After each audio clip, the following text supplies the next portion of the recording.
খেলা নয় শুধু পুরুষদের, মাঠটা সবার। আজকের দিনে নারীও যেতে ভাঙছে অহংকার। ক্রিকেট বল হাতে যখন মাঠে নামে তারা, যেন এক নতুন সূর্য, দীপ্ত আলোধারা।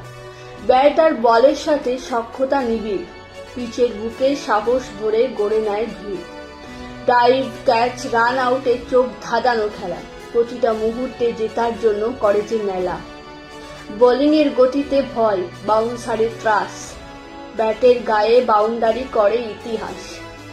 ৮-৬০ পোশাক নয়, এই পোশাক আমাদের গর্বের। শৃঙ্খলা ভেঙে মুক্তির তাদেরই সর্বোচ্চে। ঘরে বাইরে সব বাধা পেরিয়ে এগিয়ে চলে, দেশের জন্য জেতার নেশা রক্তে মিশে জলে। তুমি নারী, তুমি শক্তি, তুমি প্রেরণা। তোমাদের হাতেই বিশ্বজয়ের নতুন সূচনা। নমস্কার।